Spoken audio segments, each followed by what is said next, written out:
والصلاة والسلام الأتمان الأكملان على خاتم النبيين وسيد المرسلين نبينا محمد وعلى آله وصحبه أجمعين.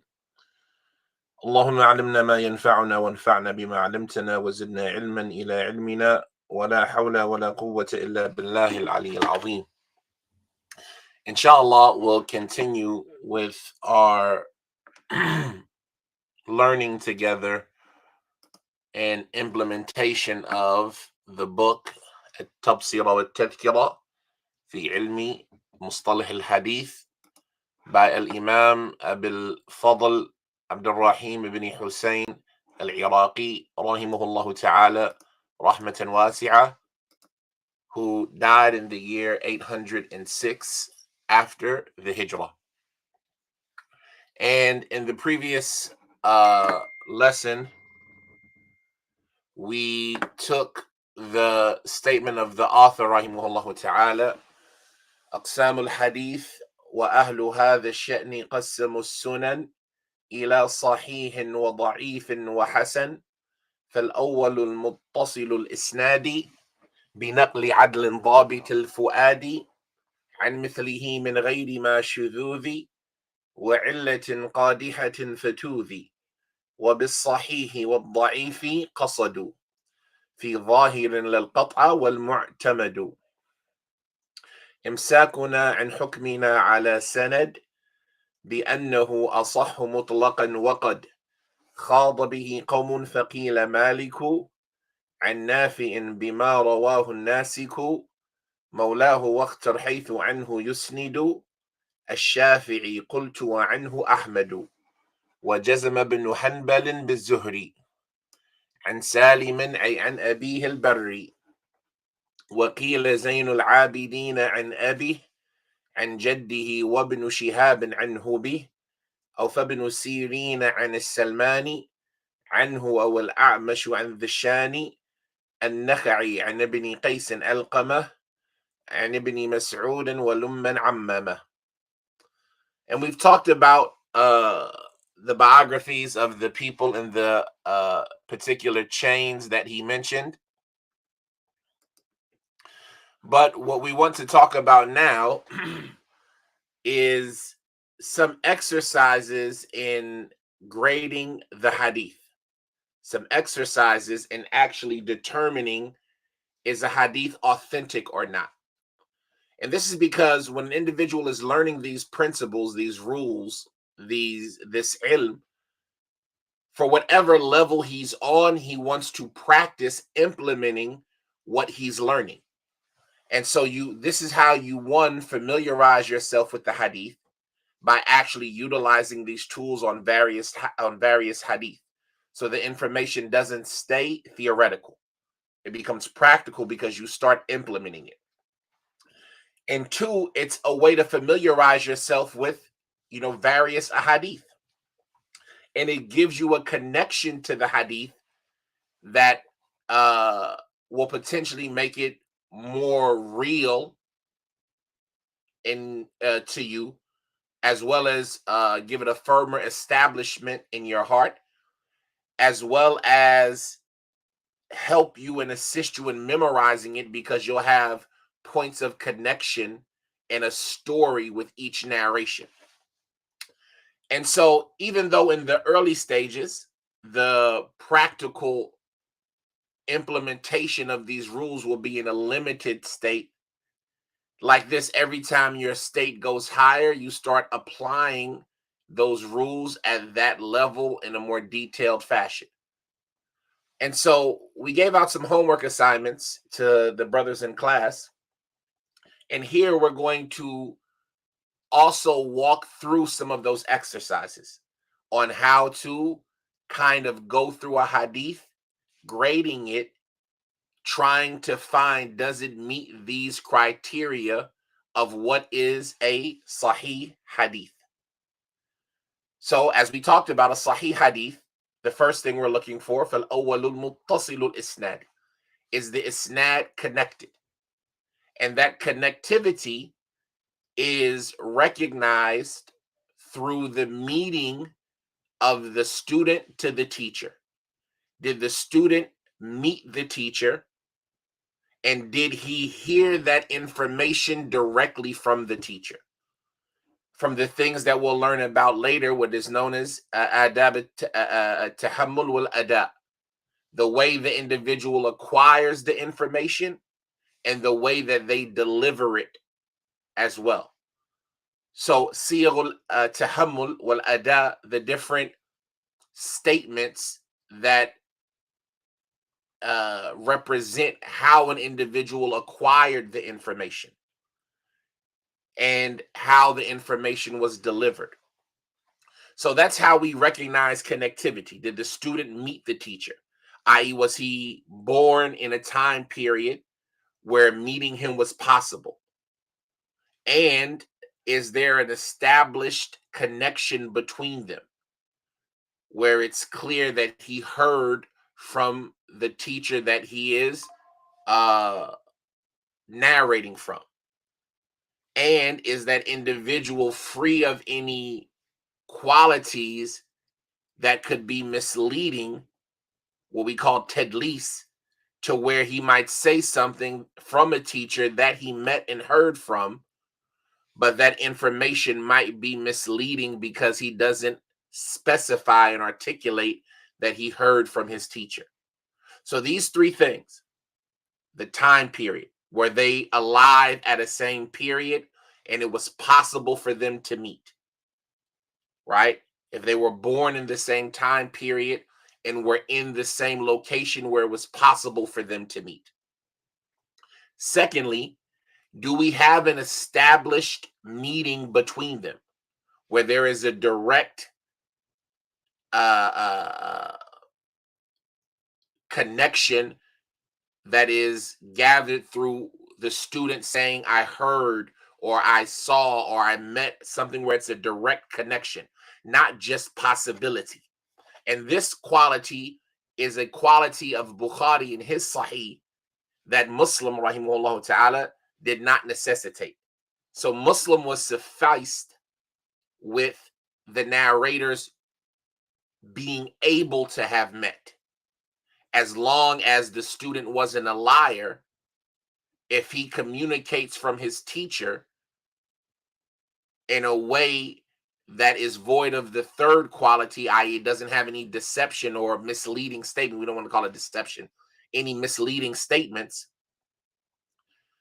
then Muslim was suffice with that, as long as there was the possibility that they could have met and there's no misleading statements in that person's history.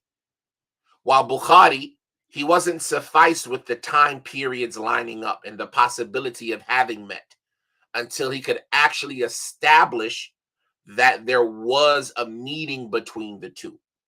And so with Bukhari, he would establish the time period and the possibility of meeting, and then he would look for a narration that clarifies that they actually met.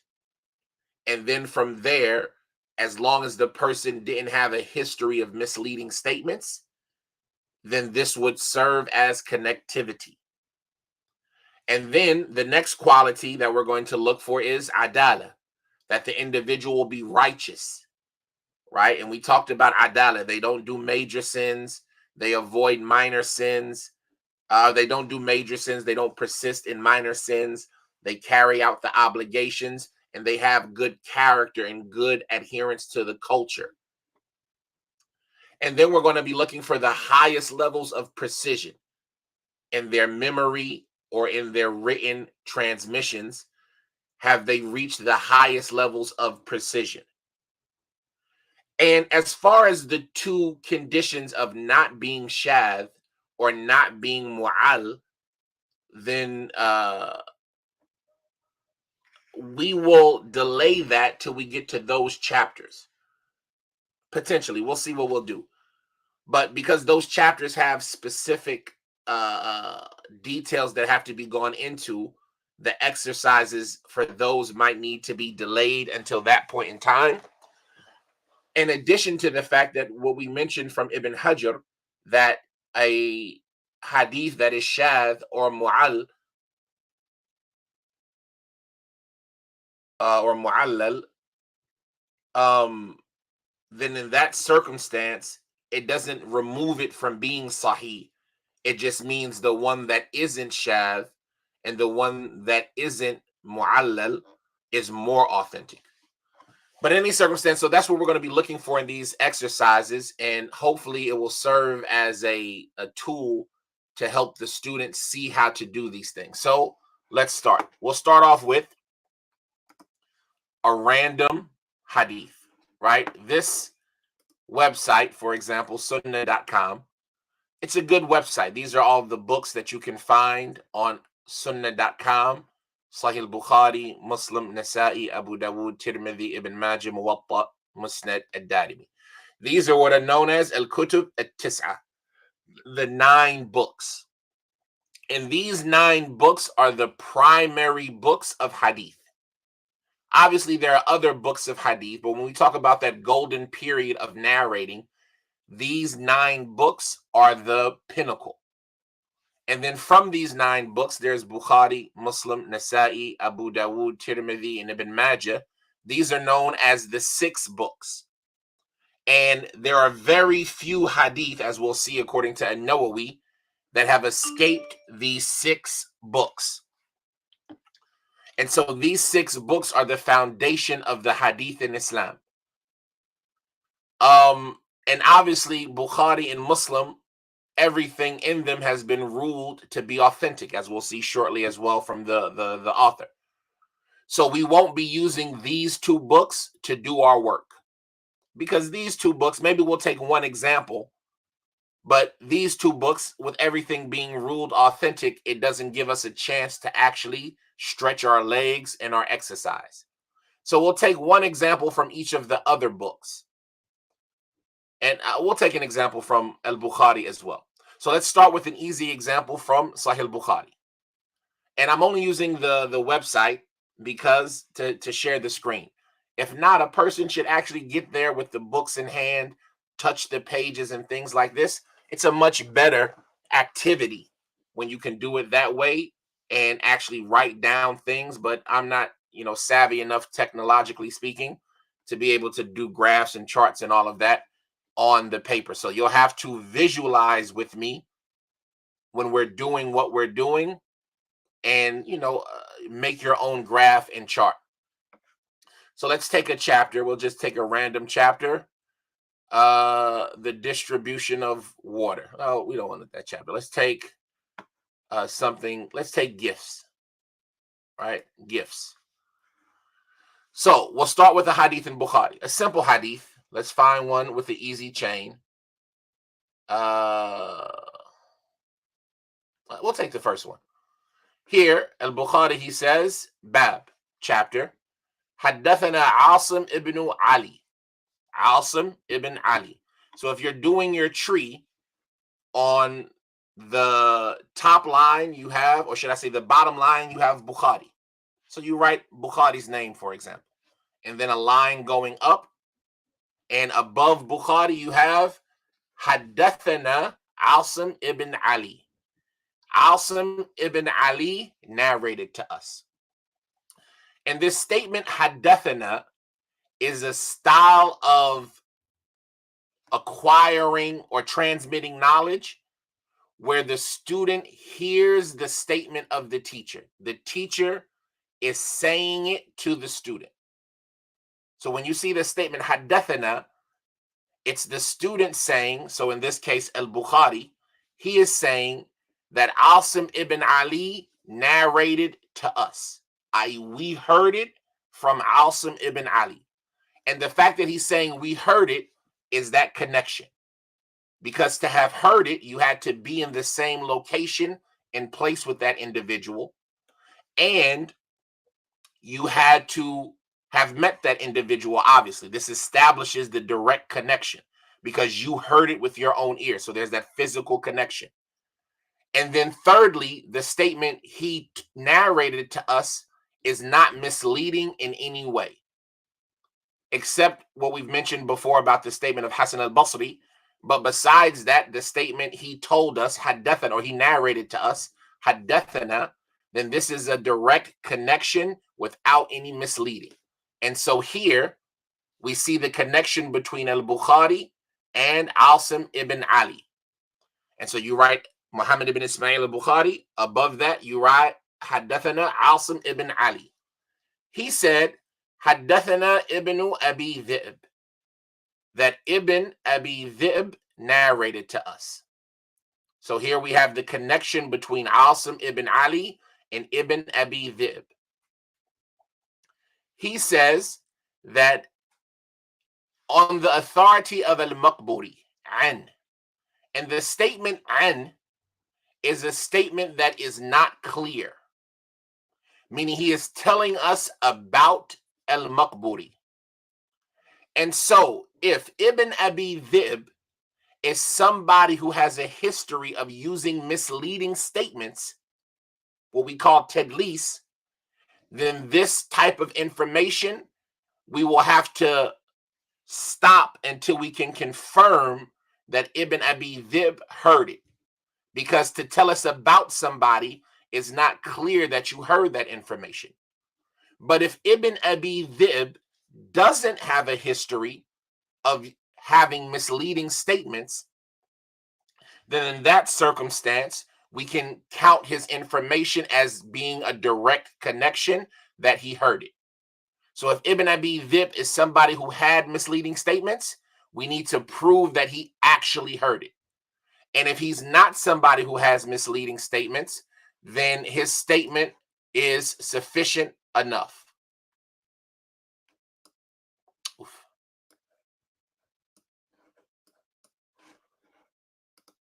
Now, Ibn Abi Dhi'b, he says, on the authority of al-Maqburi, he tells us about al-Maqburi, who told about his father. And so the same thing, al-Maqburi, he's telling about his father. He's telling some information on the authority of his father. And so if al-Maqburi had a history of tadlis, then the same thing applies. And if not, we will treat it as a connected statement, a directly connected statement. His father tells us about Abi Hurairah. And so the same thing on his father, who tells us about Abu Hurairah, the Sahabi. And then from the Sahabi all the way down, there's no need to look at the connectivity or the people. Meaning all of the Sahaba are righteous and reliable, and all of the information that they give us, the stronger view is that their disconnected information doesn't weaken the narration. So if a Sahabi tells us something that they didn't hear from the Prophet sallallahu alaihi wasallam directly, what they call marasil as-Sahaba, right? They didn't hear it from the Prophet sallallahu alaihi wasallam directly. It doesn't invalidate the connectivity of the chain. So the chain is only from the tabi'een on down.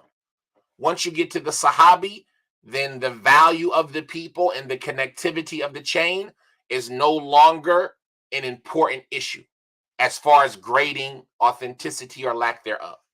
So this is the hadith, the isnad.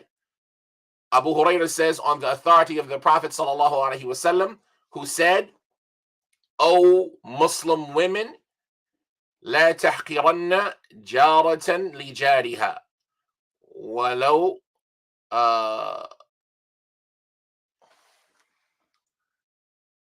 فرسن الشاء." O Muslim women, ya nisa al-Muslimat, my screen is so small. لا تحقرن جارة لجارتها ولو فرسن الشاء. They translated, they say, "Oh Muslim women, none of you should look down upon the gift sent by her female neighbor, even if it was only the trotters of a sheep." And I'm assuming the trotters are the hooves. I don't know this English word. Oh yeah, the fleshy parts of the legs. The trotters are the fleshy parts of the leg, right? Don't look down on the gift given to you by your Muslim sister. In any circumstance, the metin for us isn't important per se at this point in determining authenticity. So we want to see if this information is authentic. So what do we need to do? we need to look at the chain. Is it connected? Are the people righteous? Are the people reliable? So we go to the books of the people. And here, for example, the books of the people, this is a website that kind of makes it easy. The Hadith Transmitters Encyclopedia. All you have to do is put a person's name in the search bar, and they bring up the books where that person is mentioned. Now, unfortunately, obviously, it's not in English, but in Arabic, it's a great tool. But in reality, the better thing to do is to go to the books, to actually touch the books. So let's see. Your first test is, do you remember the isnad? We only read it once. حدثنا عاصم ابن علي قال البخاري حدثنا عاصم ابن علي قال حدثنا ابن أبي ذئب and al-Maqburi and Abihi and Abi Hurairah, right? And the more you do the asanid, the better your recall of these chains will be, because you'll know the people, you'll have a better recollection of who they are. So you want to test yourself in that also, right? Memorize the chain. Like, I only looked at it once, twice, but let me see if I can remember it without going back to it. And then the same thing likewise. Test yourself at the end after you've done a little bit of the biographies and see how much more the chain sticks with you. So the first person we have is Ali.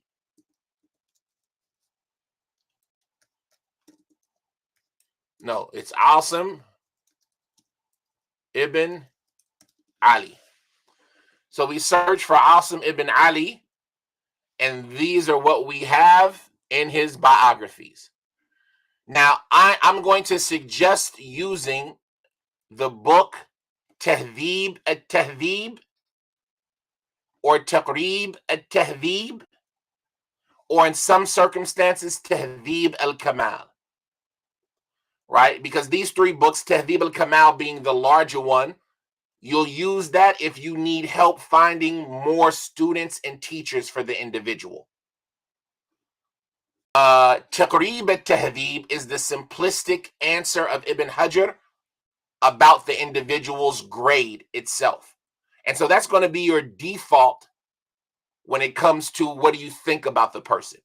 And then Tahdhib at-Tahdhib is like in between the two. And so it has the commentary of Ibn Hajar added on to whatever al-Mizzi talked about, while at the same point in time summarizing it. And so here you see the biography of the person, and you see the book that they're mentioning this person in. And so what's this first book? I'm not really familiar with this site. I'm trying to see what these books represent. Another problem here we have is that there are an abundance of Ali's, Asim ibn Ali, right? So let's make sure we have the right one, because there's multiple Asim ibn Ali. So I'm gonna go to my book because I don't know this website that well, and then I'll come back for this. So we have Asim ibn Ali.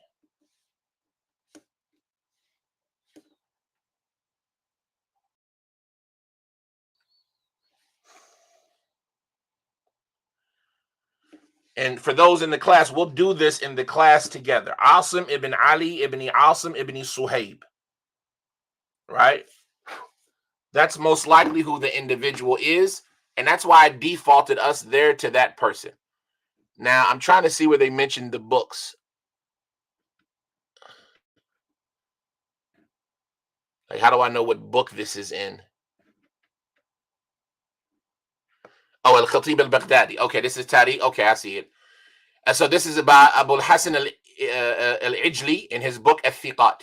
We don't really want to use this book. This is a little bit more advanced. Al-Khalabadi in his book Al-Hidayah wal-Irshad fi Rijal Sahih al-Bukhari, right? Al-Khatib al-Baghdadi in his book Tariq al-Baghdad. But we don't want to use those books. Ibn Adi al-Jurjani in his book Man Rawa Anhu al-Bukhari fi Sahih.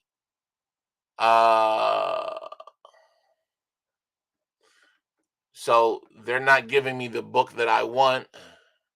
Ali ibn Asim ibn Ali ibn Suhaib. we'll go to this biography, Ibn Khalfun. No, I'm looking for the biography in Tahdhib al-Kamal.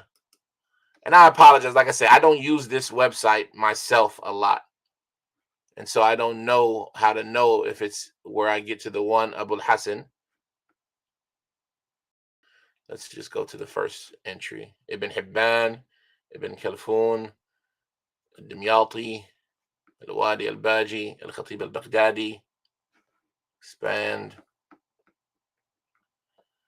And so all of these people are the same person. I'm just trying to find one that uses Tahdhib al-Kamal.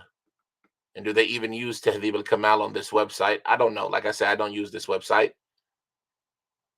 Abdul Walid, Ibn Abi Hatim, al-Bukhari, Ibn Hibban, Ibn Yunus, al-Dimyati, Ibn Hibban, Ibn Hatim al-Razi, al-Bukhari, Ibn Mandur, Ibn Adi, al-Hasan, Ibn al-Jawzi. So yeah, this looks like the right page.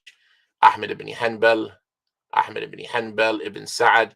See, all of these are books of biographies, but these are not even the same person anymore. Allahu musta'an. Allahu musta'an. This is why it's better to just use the actual books, because I know them so much better than these websites. So it doesn't even look like this website has Tahdhib al-Kamal. So we'll have to, this is bad. Because I thought this was going to make it easy, but this is actually bad.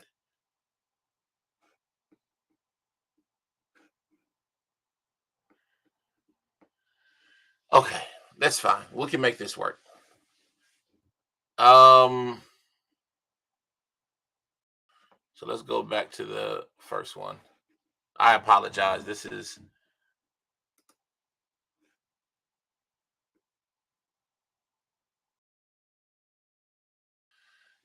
this is a problem. This is bothering me. It's really bothering me.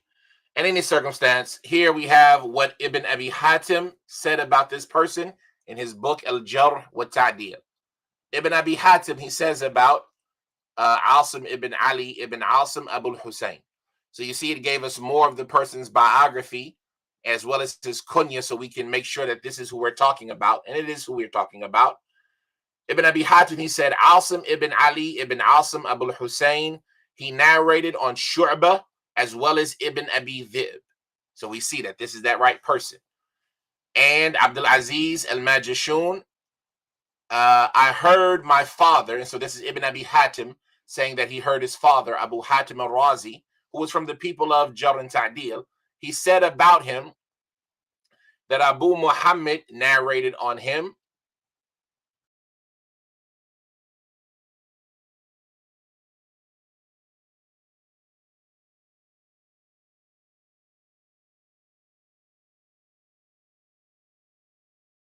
Why did that happen?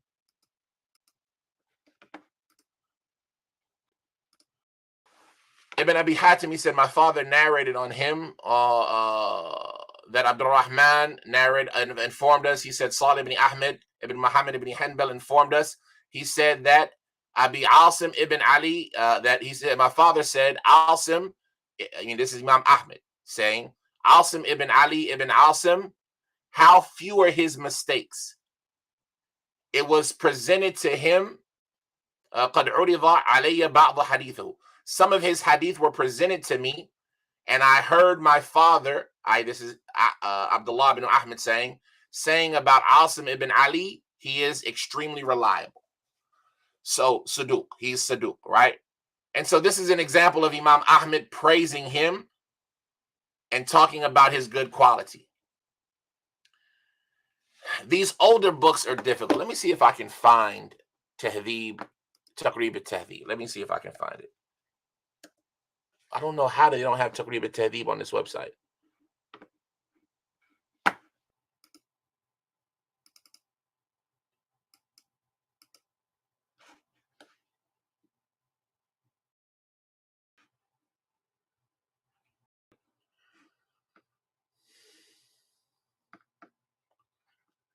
It's bothering me extremely that they don't have Taqrib al-Tahdhib on this website.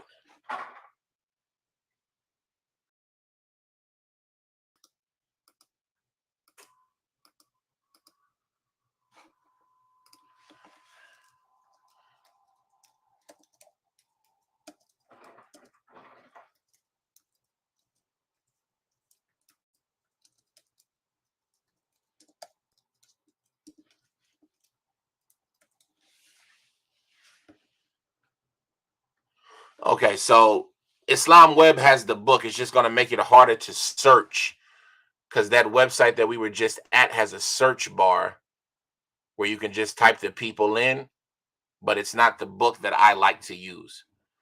But anyway, so we'll go here to Tahdhib al-Kamal. Oh no, let's go to Taqrib al-Tahdhib. Okay, we'll use Tahdhib al-Kamal. So here you see that it says Asim ibn Ali ibn Asim ibn Suhaib. His hadith are in Bukhari, Tirmidhi, and Ibn Majah. He is from the people of Al-Wasit. His kunya is Abul Hussein, and it is said Abul Hassan. He is Qurashi from the tribe of Taim, like Abu Bakr, but he's from their freed slaves. He was freed by Qariba bint Muhammad ibn Abi Bakr as-Siddiq. And he is the brother of Ali ibn Asim, as well as the brother of Uthman ibn Asim, as well as the nephew of Umar ibn Uthman ibn Asim. And so this is who he is. This is his identity. So we know who he is. Then here, Al-Mizzi, he mentions his teachers, right? So you have Abul Ashhab, and you go through them. And so, for example, if you don't know who Ibn Abi Dhi'b is, if you look through here, you'll find his teacher, Ibn Abi Dhi'b. And so you'll go through it. And Abihi and Ali, al-Saydalani, Qais ibn Rabi', Muhammad ibn Abdul Rahman ibn Abi Dhi'b. So that's his teacher. So now, even though Bukhari only mentioned Ibn Abi Dhi'b, I now know that person's name. Muhammad ibn Abdul Rahman ibn Abi Dhi'b. So I got to remember that. And so, Asim, what do they say about him? They say about him, he went to Baghdad and he narrated there for a long time.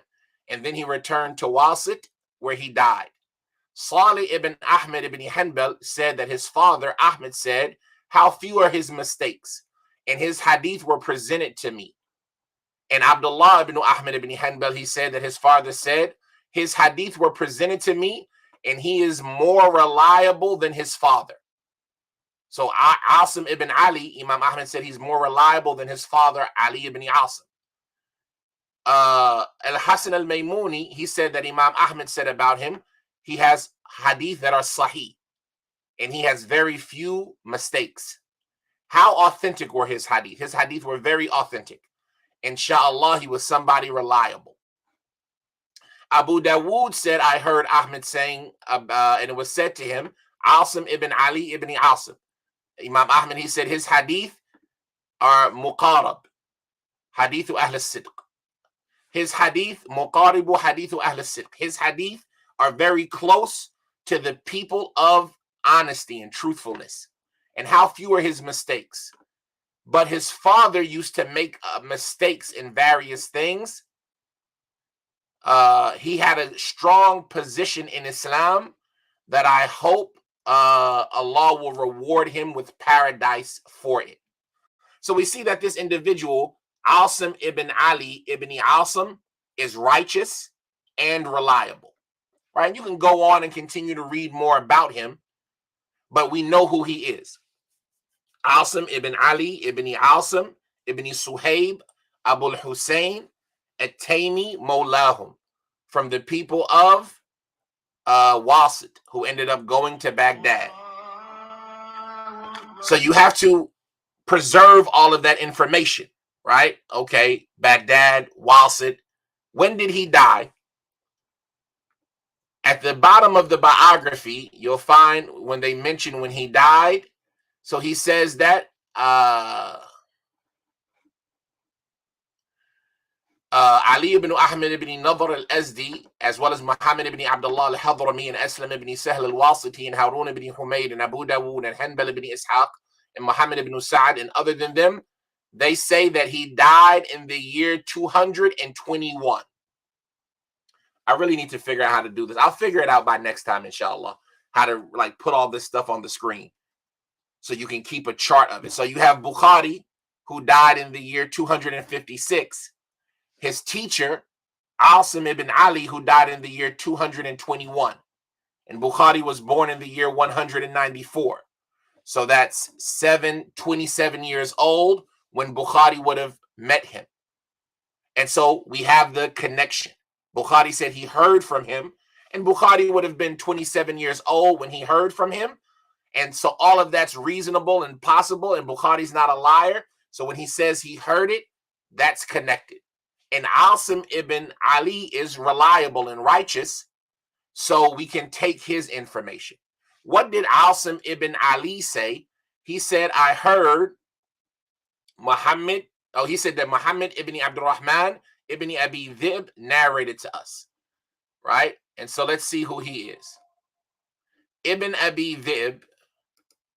How can I make that the screen? You saw when it was red, that means you can just click on it, a hyperlink to go to that person in the book. But it's so much better to just go to the actual books. No, I don't want this. Let's just go to his biography. So we'll do the same thing. We'll go.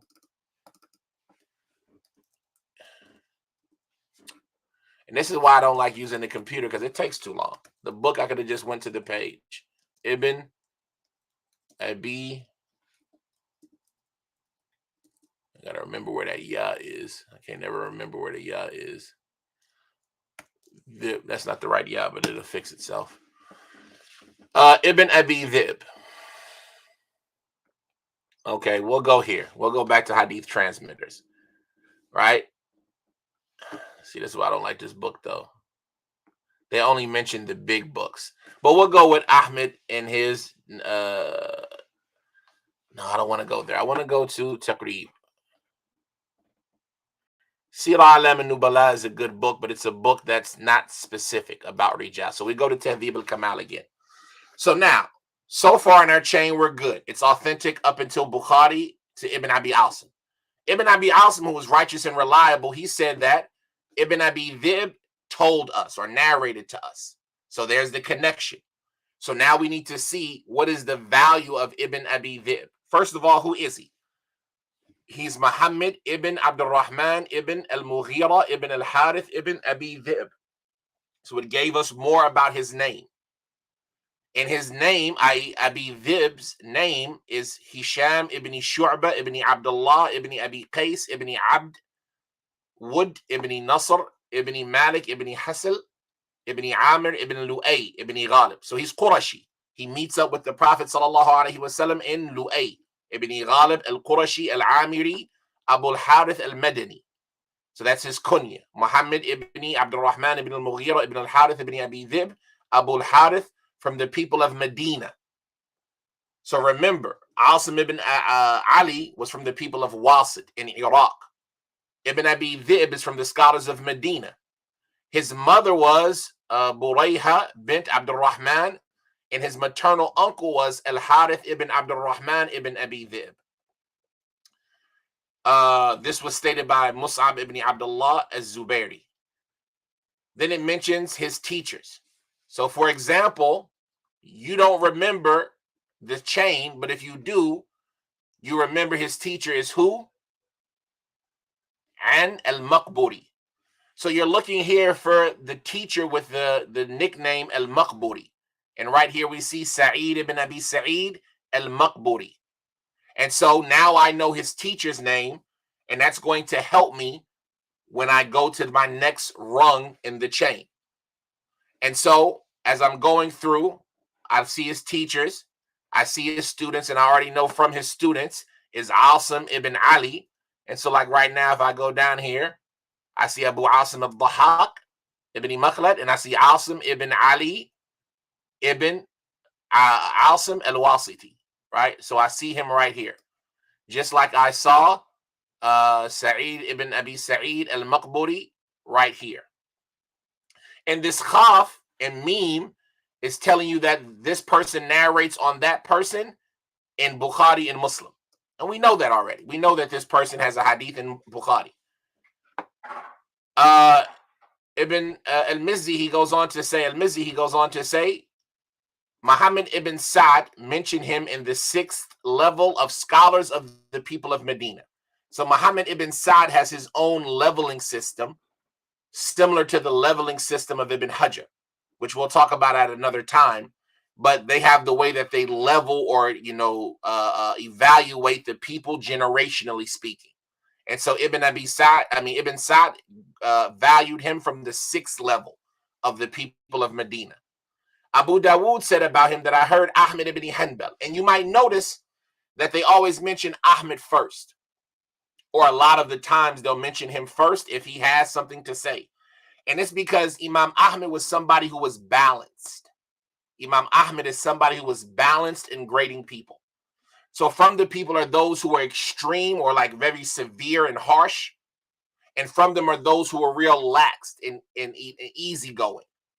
And then from them are those who are in the middle and balanced. So people like Imam Ahmed, his statement about somebody is usually balanced. So Abu Dawood, he said, I heard Ahmed ibn Hanbal saying that Ibn Abi Dhi'b used to resemble Sa'id ibn al-Musayyib. And we know Sa'id ibn al-Musayyib, from what we learned about, was the leader of the Tabi'in, right? Sayyidu Tabi'in. And so Ibn Abi Dhi'b from the Atba' Tabi'in, this is showing a high comparison. And it was said to Ahmed, did he leave anybody like him behind him in his city? Did he leave any replacement for himself, right? When he died, did he leave any successor who was similar to him? Imam Ahmed said no, nor in any other city. Meaning this guy was extremely unique. There was nobody else like Ibn Abi Dhi'b. Muhammad ibn Abdurrahman ibn al-Mughira ibn al-Harith ibn Abi Dhi'b. There was nobody else like him. So we see he's in the highest levels of righteousness and reliability. Abu Dawood says, and I heard Ahmed saying Ibn Abi Dhi'b was thiqah. Ibn Abi Dhi'b was thiqah, right? Righteous and reliable. And he was trustworthy. And he was better than Malik ibn Anas. Allahu Akbar. Right? This is Imam Ahmed saying that he is more preferable than Malik. And we know Imam Malik was the best of his generation. But here is Imam Ahmed saying Ibn Abi Dhi'b was better than Imam Malik, except that Imam Malik was more severe in how he would select his people. Imam Malik was more cautious in how he would choose his people. And Ibn Abi Dhi'b, he used to not care who he would narrate from. So when it comes to him as a person, this is Ahmed saying he's more virtuous than Malik. But the thing that makes Malik's hadith more quality is because Malik would be more selecting in who he would narrate from. But if they're both equally narrating on a reliable person, then this is Ahmed preferring him over Malik. And he goes on to say that Abdullah ibn Muhammad al-Baghawi, he said that Imam Ahmed said, Ibn Abi Dhi'b was a righteous man who used to command the good, and he used to resemble Sa'id ibn al-Musayyib. So all of this is showing us that Ibn Abi Dhi'b is in the highest levels of righteousness and reliability. Played. When did he die? He was in Medina. He was a Medinan person. And you'll find other stuff in this biography that'll be important, where they travel to different events throughout their life. We're just keeping it basic. But when did he die? If you go to the bottom of the biography, al-Waqidi and others said he was born in the year 80. And al-Haytham ibn Adi, he said he died in the year where al-Mahdi was given the Khilafah. And so you got to know who is al-Mahdi. And al-Mahdi is the father of Harun al-Rashid. So you got as-Saffah, who became the Khalifa of Bani Abbas in the year 132. And then I believe al-Mahdi became the Khalifa after him. No, Abu Ja'far al-Mansur. And then after Abu Ja'far al-Mansur is al-Mahdi. And then after al-Mahdi was al-Rashid. And then after al-Rashid basically was al-Ma'mun. But he died the year that al-Mahdi was given the Khilafah. But if you don't know the Islamic history, Ibrahim ibn al-Mundhir, he said that Ibn Abi Fudayk said that he died in the year 158. So that kind of simplifies it for you. So if he died in 158 and Asim ibn Abi Asim died in the year 221, we have to look how much is in between that. That's 50 years between 208, and then you add 13 years, so that's 63 years. So that means that for Asim ibn Ali to have met him, he would have had to have been over 63 years old. Because if he died in 158 and Asim ibn Ali, he died, we said, in 221. And let me just double check that. Let me confirm that. And I can't go back. Let me go just do this. I can confirm it on my phone. Asim ibn Ali. Yeah, 221. That's at least 63 years between their deaths. So that means Asim ibn Ali would have had to have been alive for a long time. He would have had to have been at least 70 years old, 80 years old to have met this individual. And when we look at Asim ibn Ali's biography, we're trying to see, does anybody mention when he was born?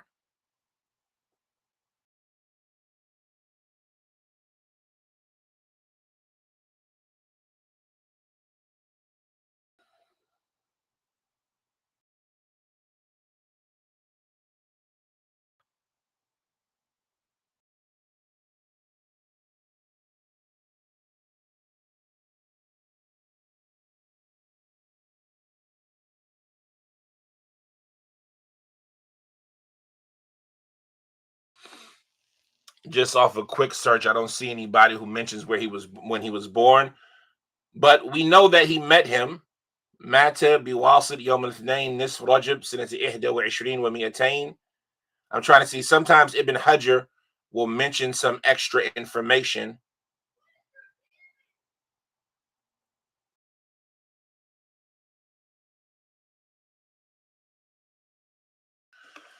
Now, anyway, so he would have had to have been at least 70, 80 years old.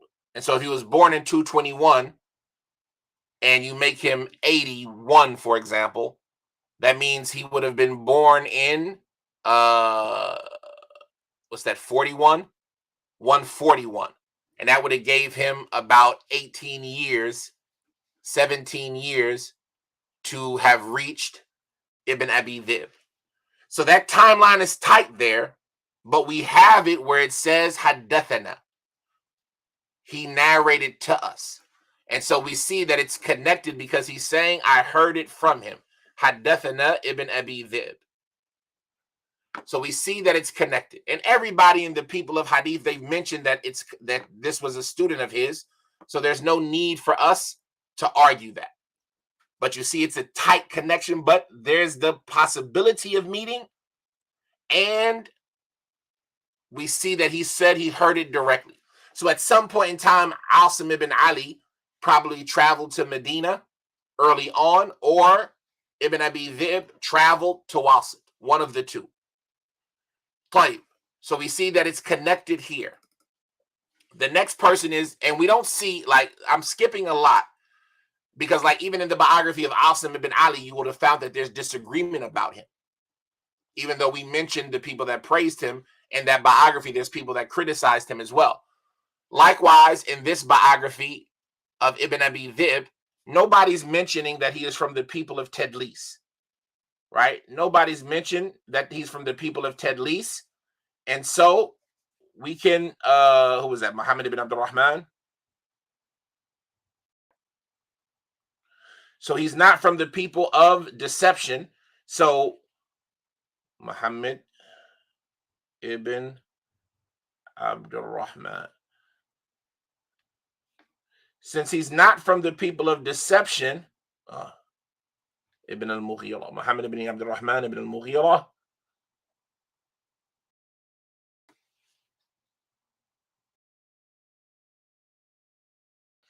And by the way, there's a lot of Muhammad ibn Abdul Rahmans, and that's why you got to know the third name, Ibn al-Mughira ibn al-Harith, right? And I'm going to a small book that will just talk about, does he have any Tadlis with him? So when you want the simple answer, you go to a book like Taqrib al-Tahdhib by Ibn Hajar.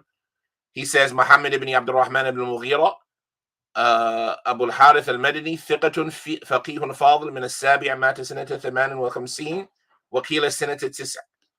So Nobody mentions him from the people of Tadlis. He didn't do that misleading narration where he makes you think he heard from his teacher. So when he tells us something about his teacher, we can take it that he heard it directly from his teacher. So who was his teacher? We said his teacher was Sa'id ibn Abi Sa'id al-Maqburi.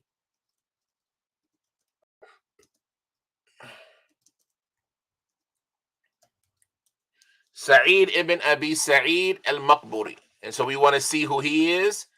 We go to his biography. His name is Sa'id ibn Abi Sa'id. And Sa'id's father's name is Kaysan or Kisan. I always forget, is it Kaysan or Kisan? Kaysan. His father's name is Kaysan. And so you're going to need that because our narration is an al-Maqburi and Kaysan and Abi Hurairah. And so Sa'id ibn Abi Sa'id al-Maqburi, who his father Abu Sa'id was named Kaysan, his kunya was Abu Sa'd al-Madani. And his father, Kana Abuhu, Abu Sa'id, was a scribe for a woman from the people of Medina, from Bani Layth, Bakr ibn Abdi Mana ibn Kinana. And al-Maqburi is an affiliation to the Maqbara in Medina that was next to where she stayed. So this is why they call him al-Maqburi, because he was a scribe for a woman in Medina who used to live next to a particular graveyard. From his teachers, there was Anas and Bashir ibn al-Muharrar and Jabir ibn Abdullah and Jubair ibn Mut'im and Salim ibn Mawla al-Nasri, Salim Mawla al-Nasriyin. And so he was a tabi'i. Sa'd ibn Abi Waqqas, does he mention? I'm pretty sure he narrates on Abu Hurairah directly as well. Right, so these are all of his teachers. And from his students, we already know we have Muhammad ibn Abdul Rahman. So when we find Muhammad ibn Abdul Rahman ibn Abi Dhib, so we know it's connected, right? We know it's connected because that's his student. But what is the quality of Sa'id ibn Abi Sa'id al-Maqburi? Ibn Sa'd mentioned him in the third level of the scholars of the people of Medina. And Abdullah ibn Ahmad ibn Hanbal, he said about his father, there's no problem with him. Laysa bihi bas. So it's not the best praise and it's not the worst praise. He's a good guy. He's good enough. Uthman ibn Sa'id al-Darimi, he said, I asked Yahya ibn Ma'in, who was a contemporary of Imam Ahmad, knowledgeable about people. Yahya ibn Ma'in, he said he asked him about Ala ibn Abdul Rahman on his father. How was their hadith? He said, there's no harm with their hadith. Ad-Darimi, he said, who do you like more? Abu Sa'id al-Maqburi? Who do you like more? Is he more beloved to you? Do you like him more or Abu Sa'id al-Maqburi? And he said Sa'id is more reliable and Ala is da'if. Right? And so he's valuing Sa'id to be above being weak. And Ali ibn al-Madini, who was a contemporary of the two of them, as well as Muhammad ibn Sa'd and Ahmad ibn Abdullah al-Ijli and Abu Zur'a and al-Nasa'i and Abdul Rahman ibn Yusuf ibn Hirash, all of them said that al-Maqburi was reliable. He was thiqah. And Ibn Hirash, he added, he was noble. Right? So that's that reliability and that righteousness. From the most reliable people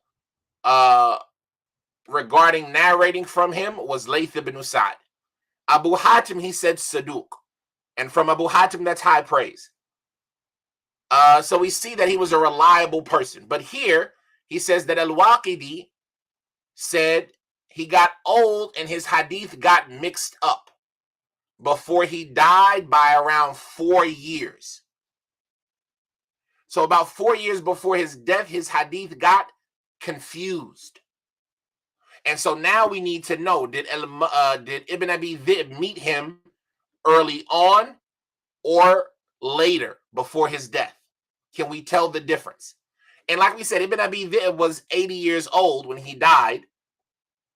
And he died in 158. So that means he would have been born in around 70, 158 minus 80 would have been 108. And then take away 30 would be 78, right? So he would have around the year 78 is when Ibn Abi Dhib was born, and he was born in Medina. So if you give him like 20 years, this would be around the year 98, when it's more likely that Ibn Abi Dhib would have met this individual. Yaqub ibn Shaybah, he said his memory changed as he got older and he became confused before his death by around 4 years. Until some of the people of Hadith used to take exception to what was written from him in his old age. And they would distinguish between those who learned from him when he was younger and those who learned from him when he was older. And Shu'bah, he said, Sa'id al-Maqburi narrated to us after he got older. This is Shu'bah being honest and clear in his narration. But when did al-Maqburi die? It says that al-Maqburi, if you look at what al-Waqidi, he says, and Ibn Shaybah, he says that he died in the Khilafah of Hisham ibn Abdul Malik. Right, Hisham ibn Abdul Malik was you have al-Walid, then Sulaiman, then Umar ibn Abdul Aziz, then I can't remember if it's Yazid or Hisham after that, but I think it's Hisham after that. The fourth or the fifth Khalifa of Bani Umayyah. So this would have been early on, maybe around the 120s. But here, if you don't know the history, you'll see them here mentioning he died in the year 117. And some people say he died in the year 123. And some people say he died in the year 125 and 126. So even if we take the earliest year, which is 117, and you take 4 years away from that, that would be 113. We know that Ibn Abi Dhib would have narrated from him very early on, before he got confused. So this hadith is reliable and strong, the people in it so far. I don't know if this is helping or not. In person, it's so much easier, but we're just giving an example. And for the brothers in the class, feel free to bring this stuff up in class so we can go through more exercises of it. Let's take Sa'id ibn Abi Sa'id. Was he from the people of Tadlis? And even if he was, he's narrating here on his father. And so it's very unlikely that he would have did Tadlis in this circumstance when he's narrating on his father. When we look at his biography, Ibn Hajar, he says, so he's not from the people of Tadlis. So up until now, the narration is connected with reliable people at the highest levels of reliability and righteousness. Even if there's some disagreement about Asim ibn Ali. The last person in the chain is Kaysan ibn Sa'id ibn I can't remember Kaysan's father's name. But here you can just do this. I can't remember Kaysan's father's name. Let's see. Do they mention it? I don't even remember if they mentioned it. Yeah, they did. So you would have to look him up by looking for Abu Sa'id Kaysan. Because sometimes we don't know the people's father's names and things like that. So you need the identifying markers. Abu Sa'id Kaysan.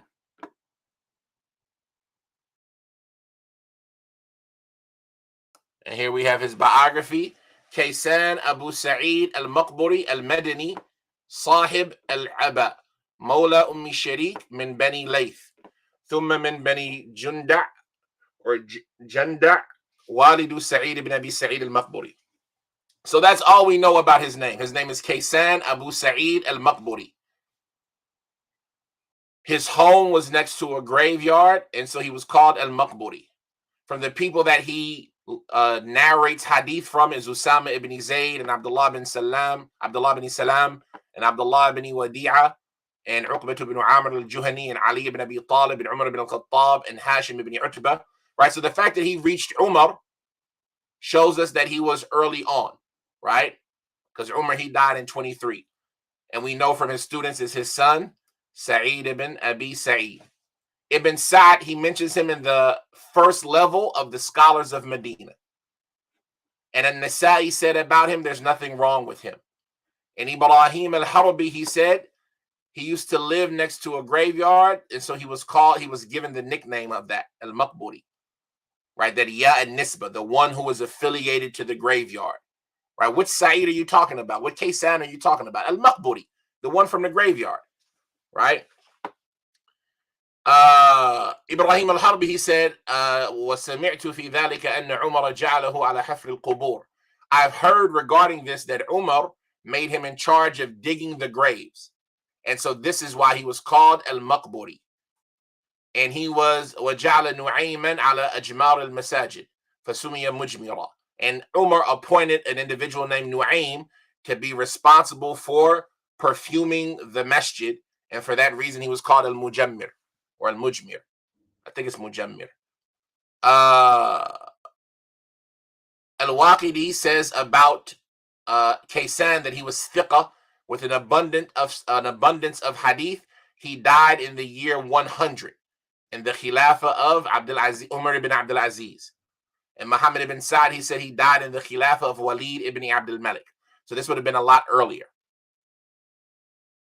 No, yeah, because Walid was first, then Sulaiman, and then Umar ibn Abdul Aziz.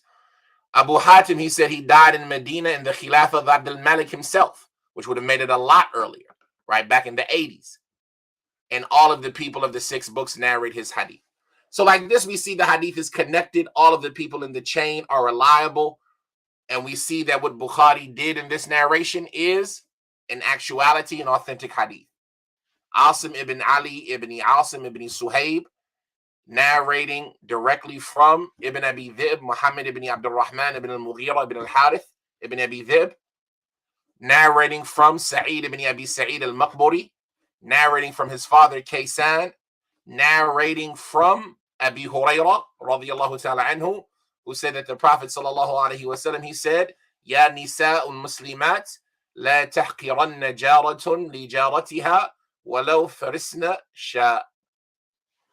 Right? And so like this, we can see that this hadith is authentic.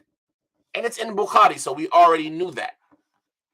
And so the exercise is, how much time have we been here? We'll take one more quick one, inshallah, from a book that is not Bukhari or Muslim. So we go here, we go back. Let's take the weakest of these books, even though they're all in the highest levels of authenticity. We'll take Ibn Majah. And let's take a hadith etiquette. And let's find a small hadith and etiquette. We're looking for something with a short chain.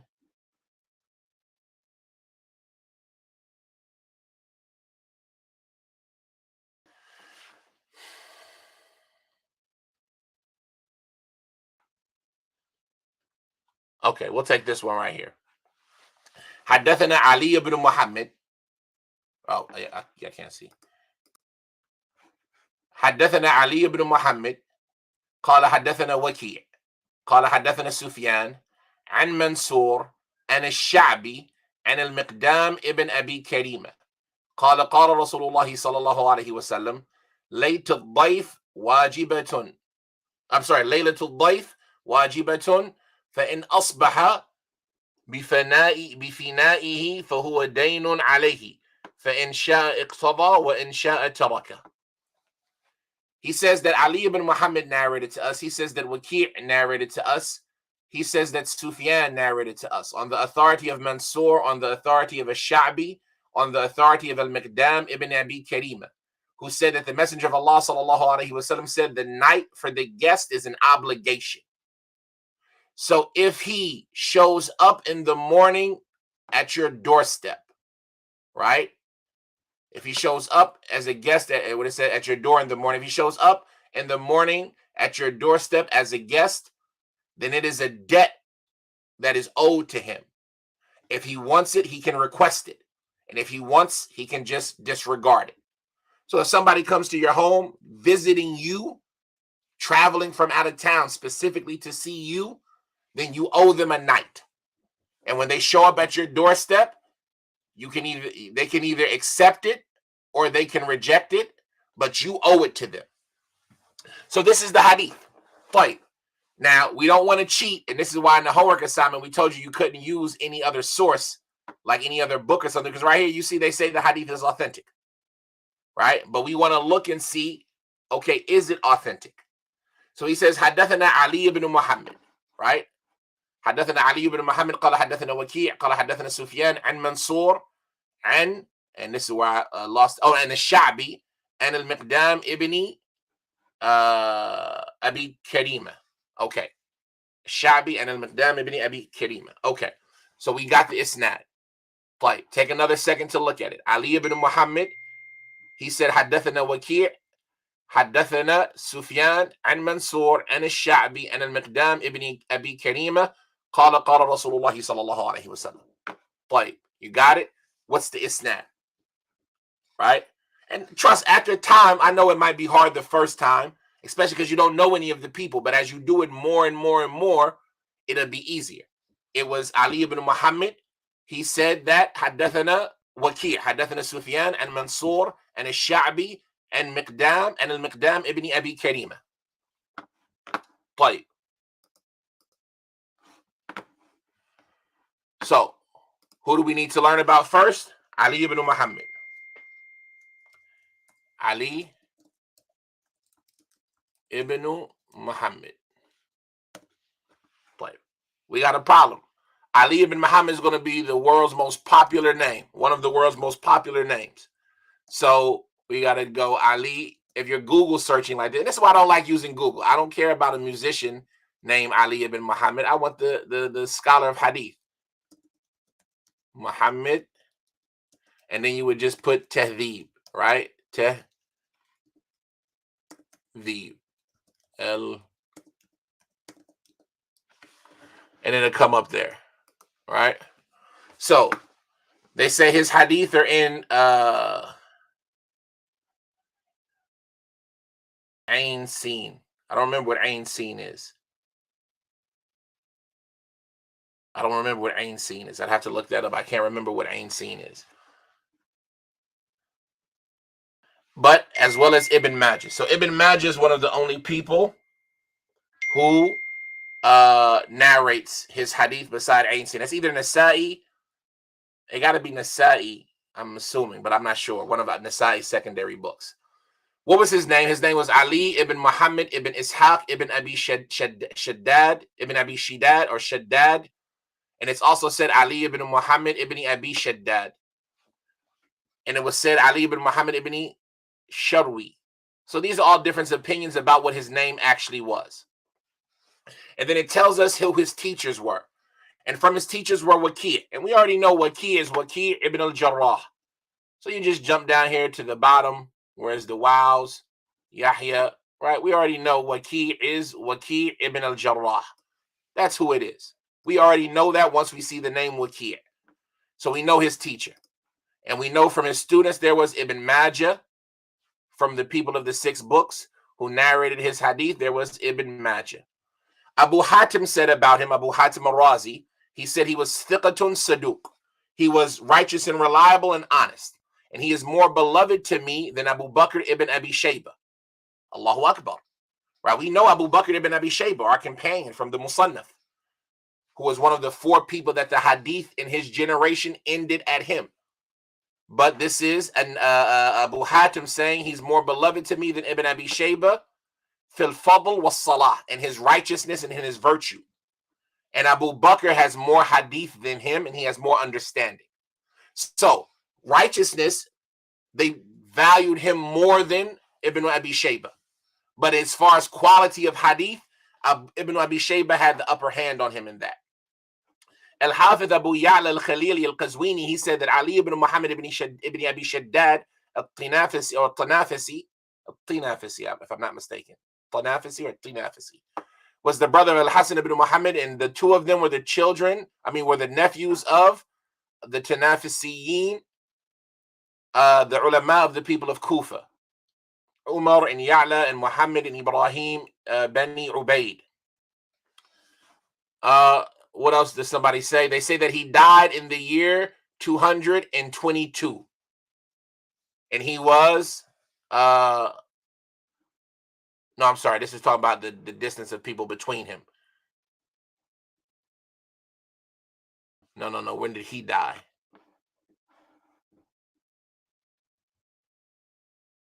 Oh, a Nasa'i in the Musnad of Ali. That's what that Ain scene represents. That Nasa'i narrated on him in the Musnad of Ali.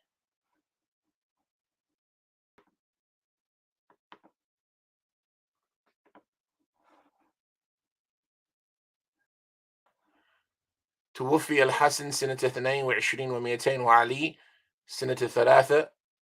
Oh, so Ali, he died in the year 233. I was looking at his brother.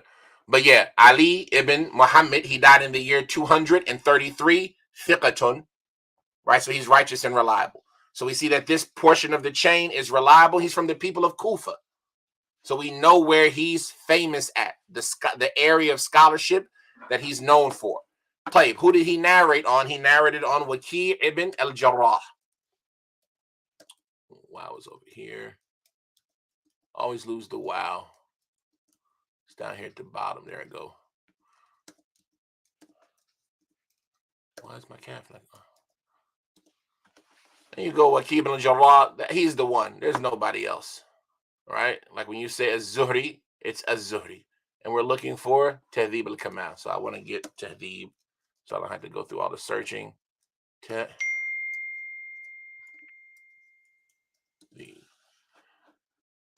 Waki' ibn al-Jarrah, we're not even going to spend a lot of time talking about him because he's super well known. Waki' ibn al-Jarrah ibn Mali al-Ru'asi Abu Sufyan al-Kufi. So he's also from the people of Kufa. He's righteous and reliable, from the scholars, the major well-known scholars of Hadith, from the students of Sufyan al-Thawri. Let's take one statement from somebody about him. These are all his students and teachers. You see how much information there is.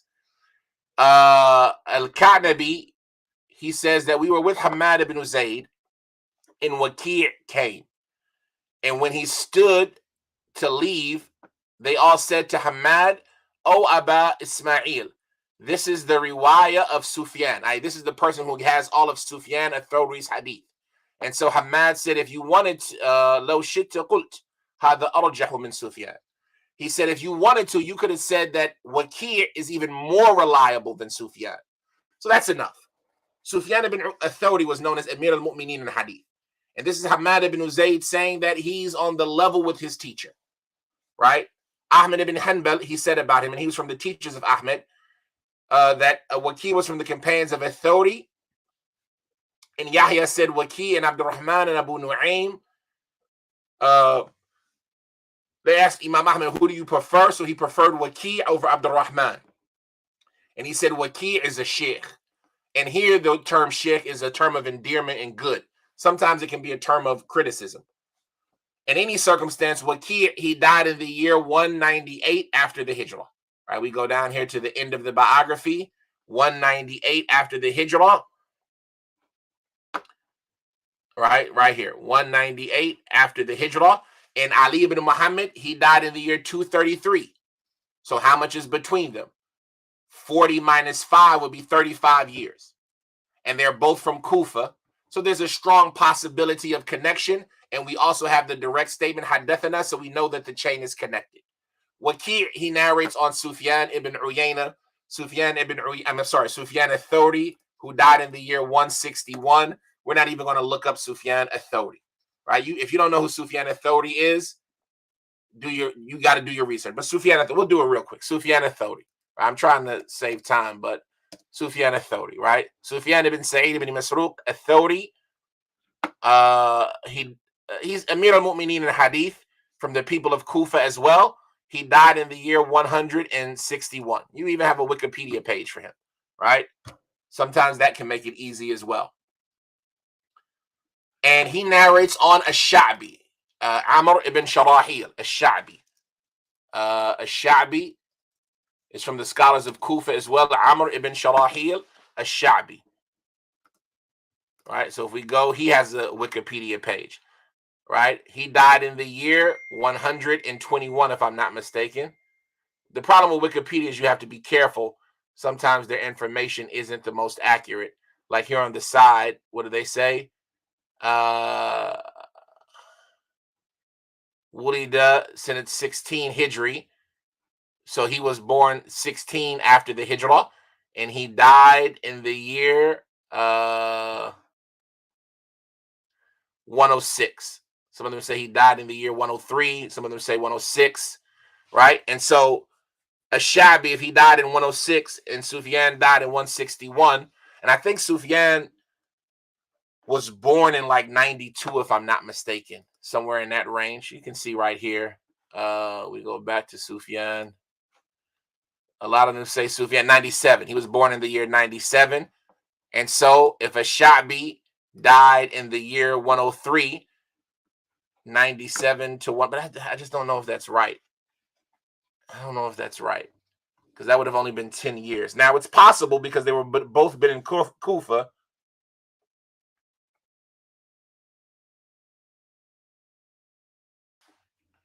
Oh, duh. Because I'm missing Mansur. Sufyan narrates on his Sheikh Mansur. Mansur ibn al-Mu'tamir, who died in the year 132. Mansur ibn al-Mu'tamir is the one who narrates on the Sha'bi. Mansur, and he'll probably have a Wikipedia page too. These are all like this chain is real easy because they're all super well-known people.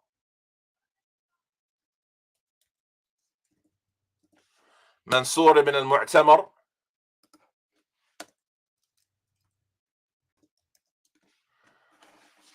Right, like I said, I knew he was going to have a Wikipedia page too, right? Mansur ibn al-Mu'tamir, he died in the year 132, and he was born in the year 60. So the chain is Ali ibn Muhammad narrated to us, and it's the direct connection. He said that Waki' narrated to us, direct connection. He said that Sufyan narrated to us, also a direct connection on Mansur ibn al-Mu'tamir. And Mansur ibn al-Mu'tamir is his teacher. That's his sheikh, right? And so there's a connection, and Mansur ibn al-Mu'tamir is in the highest pinnacles of authenticity as well, who narrates on Amr ibn Sharahil al-Sha'bi.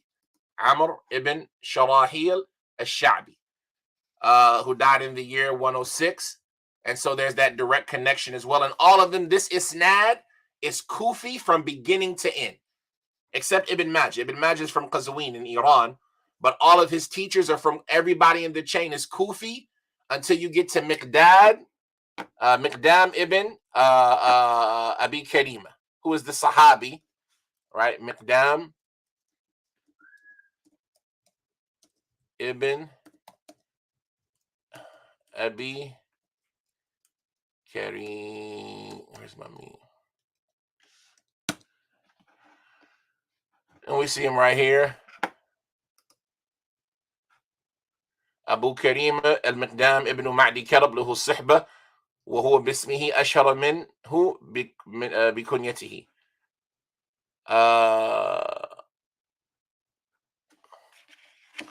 But now I thought it was Ibn Abi Karima. Oh no, I misread. It's not Ibn Abi Karima. It's Miqdam Abi Karima, Sahabi, right? So yeah, so that narration is clear. It's authentic. That narration is authentic. Like this, that's the exercise. I extremely apologize for this. Like if we're not following along and I'm not able to present, just disregard this lesson.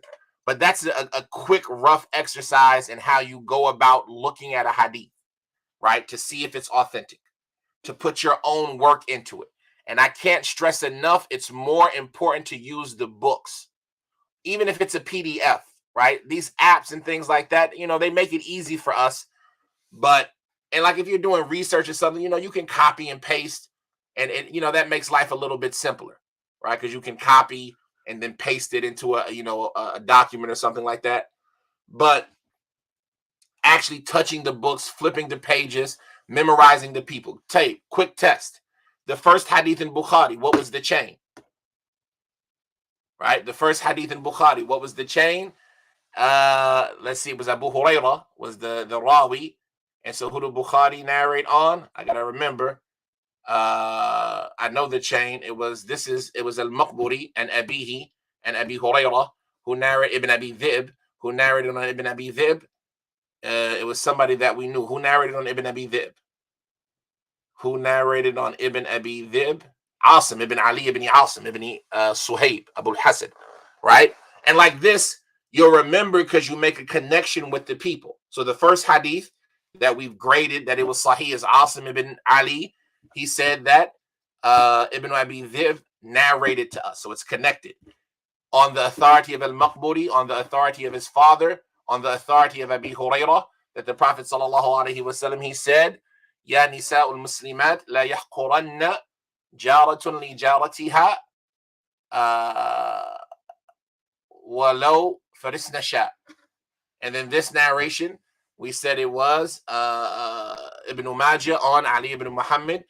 He said that Waqi' narrated to us. He said that Sufyan narrated to us on the authority of Mansur, on the authority of Ash-Sha'bi, on the authority or that Anna Muhammad al-Miqdam Abi Karima stated, and al-Miqdam ibn and al-Miqdam on the authority of Miqdam ibn Abi al-Karima, on the authority of al-Miqdam ibn on the authority of al-Miqdam Abi Karima, that the Messenger of Allah sallallahu alaihi wasallam, he said, Laylatul Dayf. How does it go? Laylatul Dayf wajiba. فإن أصبح على فنائه فهو دين عليه. فإن أصبح على فنائك. If so, فنائه.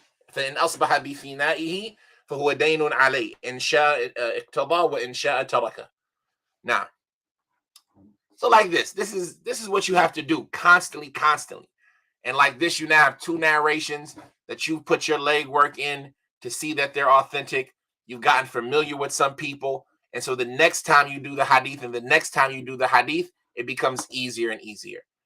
I can't apologize enough for my deficiency in the presentation of this. I hope that there's some benefit in it. And like I said, most of this stuff is for the brothers in the class. So like review with us. If you have questions about it, follow up with us in class when we go over it, when we have the board and we have, our tools in hand.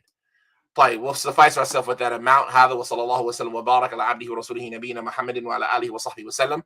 Maybe a good idea to order Arabic font for desktop keyboards or laptops. I have Arabic on my keyboard, and I memorized the keyboard like with the 8-finger typing and all that, 10-finger typing.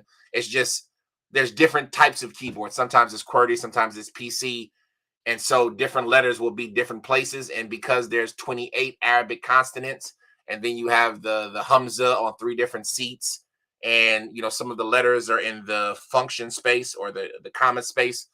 You forget some things that if you're not got your hands in the right spot. And so the wow, the ra, the ya with the Hamza on it, the talmabuta, all the stuff on the bottom row always gives me trouble memorizing what letter it's at.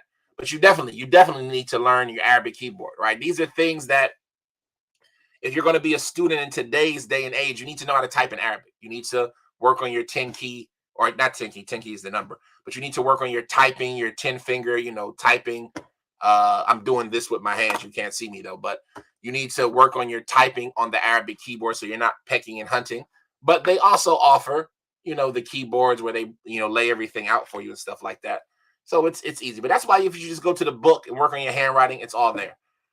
على كل حال نسأل الله يعفو عنا ونسأل الله يتوب علينا ونسأل الله يبارك لكم وفيكم وعليكم وفينا ولنا وعلينا ونسأله أن يقبل صالح أعمالنا وأن يغفر لنا ويرحمنا وأن يلهمنا رشدنا وأن يجعلنا هداة المهتدين.